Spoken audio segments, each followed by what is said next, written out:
Gloria in excelsis Deo. We hold these truths to be self-evident, that all men are created equal, that they are endowed by their Creator with certain unalienable rights, that among these are life, liberty, and the pursuit of happiness. On July 4th, 1776, with these words, the founding fathers of the American Revolution declared their independence from Great Britain. But they did much more than this. The Declaration's reasoning for why and by what means the Americas ought to separate from Britain was tied directly to Enlightenment ideals of government, noting that governments derive their authority from the consent of the governed. The Enlightenment and its ideals represent a movement which the Catholic Church has always been critical of, since, with St. Paul, the Church holds state authority to be derived not from mere democratic say-so, but from God Himself. This presents a certain tension for American Catholics today, when trying to synthesize patriotism for one's nation with a true obedience to Holy Mother Church.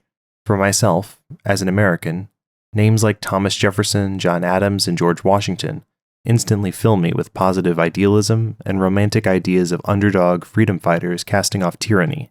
But the reality is that the issues with these men don't stop with the Enlightenment ideals that people like Benjamin Franklin or Thomas Paine imported from Europe, since many of the founding fathers were also deists, a minimalist theology of a mechanistic watchmaker god who sets up the universe but does not directly interact with that universe.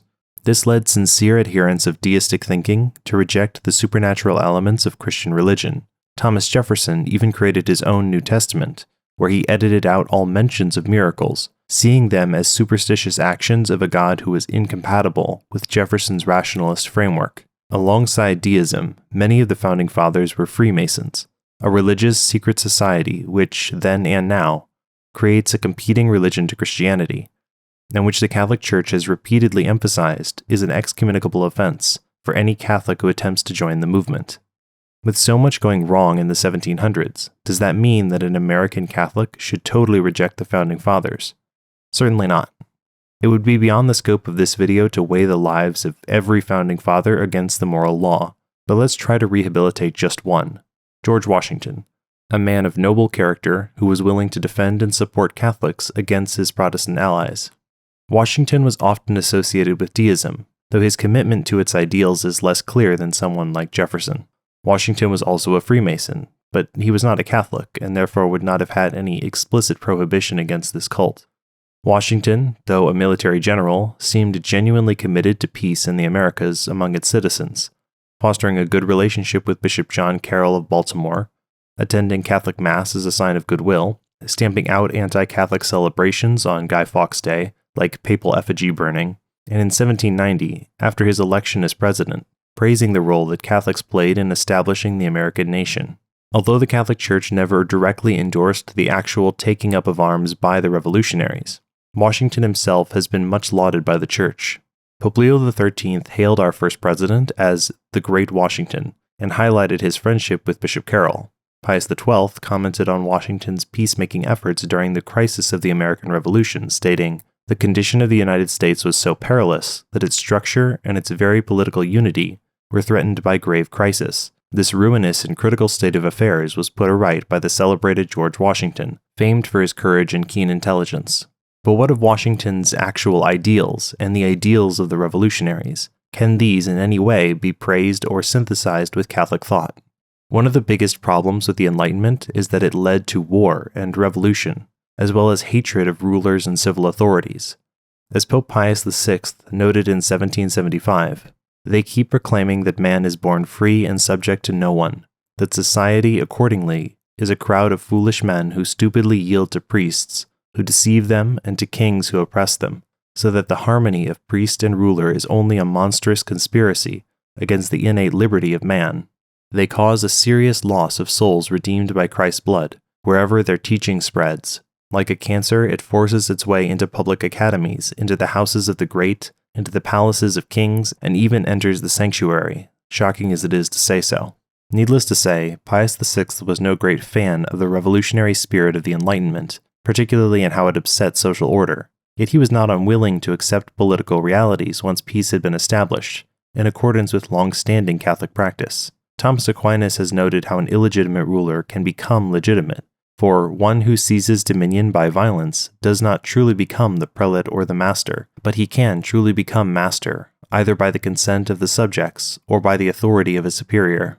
Although this is philosophically contrary to the reasoning of the Enlightenment-tinged revolutionaries, as far as motive for the revolution, there can be common ground after the fighting has ceased, and once America had become a true nation of its own, at which point Pius VI restructured the dioceses of America to reflect the formation of the new nation. Even the ideals of liberty, though the Church cannot endorse them in a libertine sense, are not per se contrary to the gospel. In a gentle course correction, and in a call to ever greater virtue, John Paul II nudged the Founding Fathers toward truth in his 1997 address, which stated, "The Founding Fathers meant to bring into being not just an independent territory, but a great experiment in what George Washington called ordered liberty." Reading the founding documents of the United States, one has to be impressed by the concept of freedom they enshrine. The Founding Fathers clearly understood that there can be no true freedom without moral responsibility and accountability. That said, not every ideal can be so easily celebrated. What of the American ideals of equality? The Declaration of Independence calls equality self-evident, yet this is more declaratory and rhetorical than anything like literal truth. While all men and women share the same common human dignity, and are equal in this sense, with respect to themselves as individuals, it would be ridiculous to claim that they are equal. Men and women are not blank slates, but particular persons with particular attributes and talents, who are personally willed by God. As Leo XIII said, "The equality of men consists in this: one and the same end is set before all, each one is to be judged by the same law, and will receive punishment or reward according to his deserts. The inequality of rights and of power proceeds from the very author of nature. The Church recognizes the inequality among men who are born with different powers of body and mind." The American founders are undeniably a mixed bag, ranging from crazy deists like Jefferson to stalwart allies like Washington, or even in one case an actual Catholic like Charles Carroll, cousin of Bishop John. Yet there are many respects in which we can laud the founders' bravery and their desire for liberty, particularly liberty in the context of taking personal ownership over forming oneself in a life of virtue. God bless America, and happy 4th of July.